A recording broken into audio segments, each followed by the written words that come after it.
Hi and welcome to City Happenings. I'm Mayor David Black.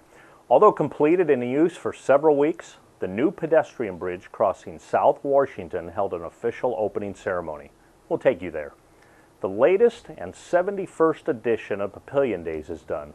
You'll hear from several people on their thoughts of the city's big annual celebration. And a local man who began walking to lose weight has literally become an international walker. He's already walked across several countries. Find out what his next adventure is. Please enjoy these stories coming up next in City Happenings for the week of July 2nd. Thanks, Mayor Black. The pedestrian bridge on South Washington Street is officially open. We had an extremely busy highway that we were spanning, so we had to maintain traffic. We also had a very active school and administration building across the street from the school that we had to maintain access to. There were several utility relocations that had to happen. The school's main gas service to this facility and some of the facilities across the street were located in a small building on the corner that had to come down, and the meter had to get relocated inside the building, as well as several other utilities that we encountered that we didn't realize were going to be there once we started excavation of the foundation systems for this structure. Not to mention, during all this, we wanted to try to keep the existing structure in place as long as absolutely possible so the students and citizens in the community could continue to use it until it had to come down in order to erect the new structure. The old structure was so iconic of Papillion. You just look down here and you think of some things. You think of the old church, downtown, Papio Creek Bridge, Dairy Queen, and the bridge. Every picture has always been there. And so when engineering said it's not a safe structure, they were really challenged of just repair it, and finally made the hard call. It can't be repaired, it's got to come down. That was really concerning for a lot of reasons, and a lot of it was just what it means to the community. And so then when we started thinking about, do we rebuild that bridge? It's not a cheap project, and so do you just take it down and leave it down? What's that mean? Do you put it up? What's that bridge look like? How do you fund it? And really a huge thank you to the school district for a partnership in helping answer that question. But I think what came out is a lot of community support when we finally decided to do it. Probably more people came out in a positive way to a public hearing to encourage us to do it, and I think that gave us some of the confidence to redo it. And then probably my most nervous point was when it started going up, what's it going to look like?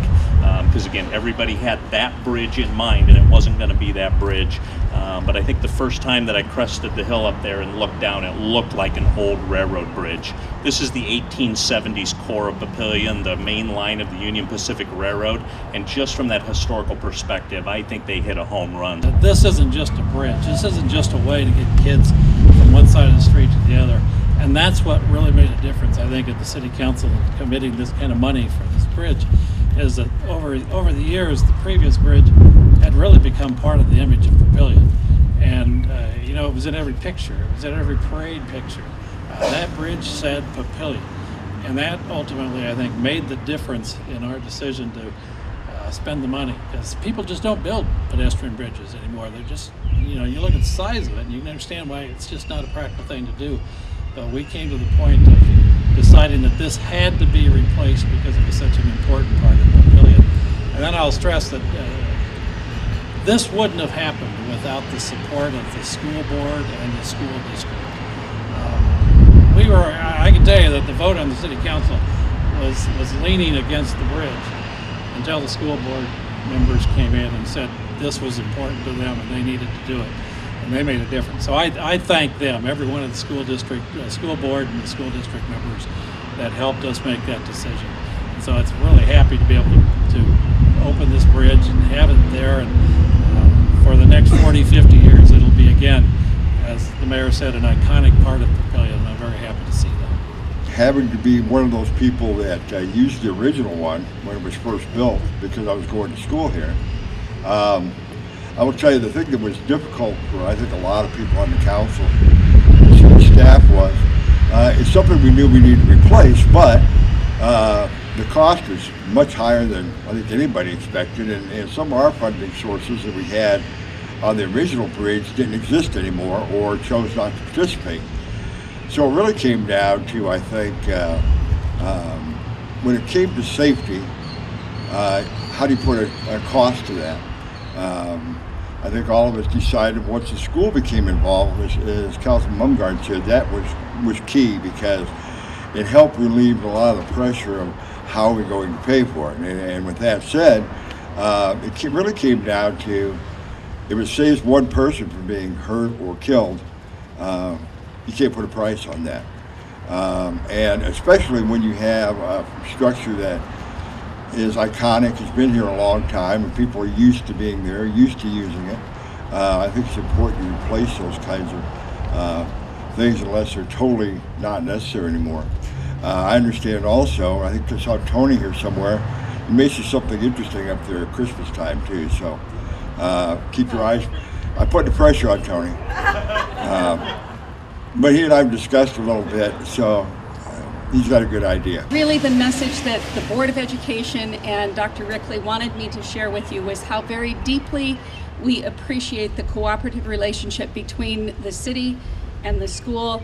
We did think of it from the perspective of safety, and truly being able to keep our students safe was paramount in the minds of the board. Yes, the landmark didn't escape our notice, and we are as appreciative of traditions and those kinds of things as the next person, but for us it really came down to a safety issue. So being creative and thinking outside the box with the council and the mayor and all of the people that were involved in the planning part of this is really important. What a lot of people don't know is that when I was in college, I spent one summer working in the chemistry labs for the Nebraska Department of Roads.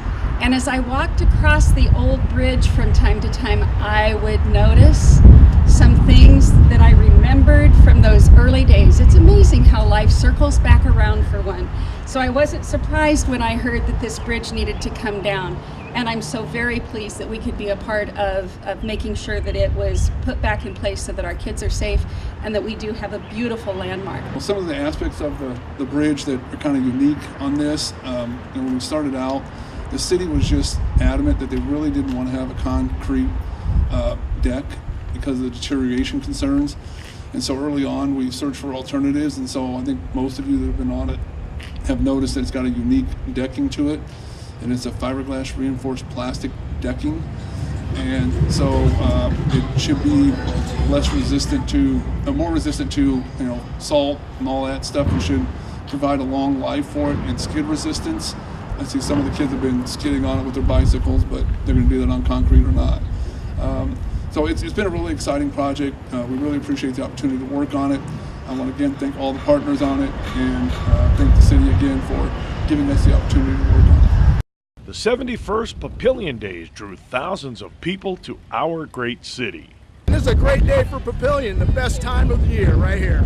You know what, Papillion's a special place. You talk to anybody who lives here, raised here, and they'll just tell you it's a unique place, one of a kind. It's a lot of fun to see the whole Papillion community get together and celebrate Papillion. I grew up in Papillion. It's fun to, come see the community and see everybody get together. Oh man, to support my community. I love this community. Having fun, just relaxing with the family. And plus I'm a veteran as well, so I got to support it with my heart. It just shows how great of a community Papillion is, and it shows how the community comes together, and it's just a great atmosphere. Stay hydrated, stay cool as best you can. It's going to be hot, especially small children and elderly people. Make sure they get enough water. It's amazing. What's more amazing is it's never rained on this parade in 71 years, and that's a record we're going to hold to today. A local man who fought obesity as a youth began walking to get healthy, and now he's become an international walker. Most of my life I weighed well over 300 pounds. My parents owned a restaurant and I got all the free food that I wanted. I was one of those spoiled kids growing up that could wander in and get whatever he wanted, get any food that he wanted and wander out. I wanted to make a change to my life. Shortly after I went to the Yu-Gi-Oh! World Championships. It was a game that I played, to make it short. And it inspired me and made me realize that I could be more than just this overweight guy that I was at the time. That's when he challenged himself to run. And I ended up running around my neighborhood. I could only made it like 50 feet to the mailbox that first day, but I slowly built up, and over time I could run from 50 feet to 12 miles, 13 miles over a year's time of just persistence and training. During that time, he dropped 140 pounds. After that, I realized that obesity was a very important thing to me in my life, and I wanted to inspire other people to lose weight as well. So that's when this whole walking thing started. I wanted to, well, I wanted to travel. I wanted to go out and like see life and become an adventurer and see the world and have the world see me. The next step was to make that happen. I saved up a bunch of money. I got in contact with a charity called the Walk From Obesity, and we set up a campaign to where I would walk and raise money for their charity, which fights against obesity and promotes obesity research in America. From there, I left for Japan and started my first walk. His current walk is across Iceland. I'm actually walking with a French guy, a buddy of mine that I met in New Zealand. He's quitting his job to meet me out there, and we're both going to walk together.